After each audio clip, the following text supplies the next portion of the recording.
আসসালামু আলাইকুম রহমতুল্লাহ। আজকে বগুড়া ৬ আসন এবং শেরপুর ৩ আসনে উপনির্বাচন অনুষ্ঠিত হচ্ছে। বিভিন্ন জনমনে প্রশ্ন ছিল যে এই নির্বাচনটা আসলে সুষ্ঠু হবে কি না, এবং আজকে আমরা দেখতে পারতেছি এই নির্বাচনটা নিয়ে যথেষ্ট সন্দেহ সৃষ্টি হয়েছে, যথেষ্ট ঘোলা সৃষ্টি হয়েছে। তার পরিপ্রেক্ষিতে আজকে আহ, বগুড়া ৬ আসনে সিটি স্কুল অ্যান্ড কলেজের যে নির্বাচন কক্ষ, সেই নির্বাচন কক্ষে দেখা গিয়েছে পোলিং অফিসার আগে থেকেই ব্যালট পেপারে সিল মেরে রেখেছে। এটা স্পষ্ট আইন বিরোধী এবং গণতন্ত্রের স্পষ্ট হরণ। এবং শেরপুর ৩ আসনে দেখা যাচ্ছে যে তারা বিরোধী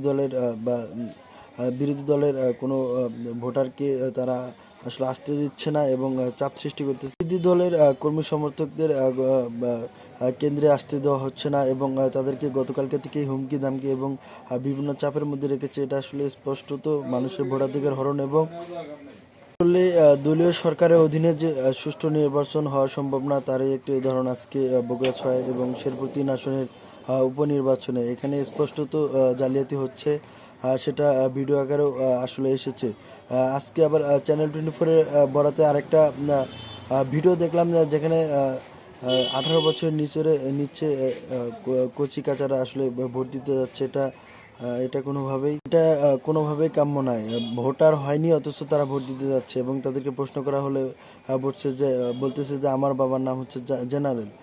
আসলে এটা কি বলবো, এটা তারেকের জন্য, এই বর্তমান সরকারের জন্য সব থেকে লজ্জাজনক একটি পরিস্থিতি। আপনারা গণতন্ত্র ফিরিয়ে আনুন। বিগত ফ্যাসিস্ট খুনি হাসিনা মানুষের ভোটাধিকারই হরণ করেছিল। তার এই ফলশ্রুতিতে আজকে সে দিল্লিতে পলাতক এবং তার সমস্ত নেতাকর্মীরা পলাতক। মানুষের ভোটাধিকার হরণ করার চেষ্টা করবেন না। মানুষের ভোটাধিকার হরণ করার চেষ্টা করলে আসলে আপনাদের অবস্থা পতিত ফ্যাসিস্ট খুনি হাসিনার মতোই হবে। আমি এই সরকারের প্রতি আহ্বান করবো, আপনারা সুষ্ঠু গণতন্ত্র চর্চা করুন। আমরা যদিও বিএনপির ইতিহাস ঘেঁটে দেখি, তাদের ইতিহাস যথেষ্ট সুখকর নয়। তারা 91 নির্বাচনে জেতার পরে 94 উপনির্বাচনে তারা ডামি নির্বাচন উপহার দিয়েছিল জাতিকে। এরপর 96 15 ফেব্রুয়ারি নির্বাচন সেটাও একটা ডামি নির্বাচন উপর দিয়েছিল। পরবর্তীতে সেই সংসদ ভেঙে দেওয়া হয়।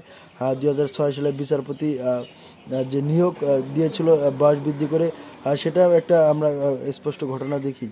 বিএনপি যে সুযোগের অভাবেই ফ্যাসিস্ট হতে পারেনি এবং সুযোগের অভাবে মানুষের ভোটাধিকার হরণ করতে পারেনি, এটা স্পষ্ট। এখন সেই অতীত কালো ইতিহাস যদি ঢাকতে চান, তাহলে সুষ্ঠু নির্বাচন এবং গণতন্ত্র চর্চা করুন।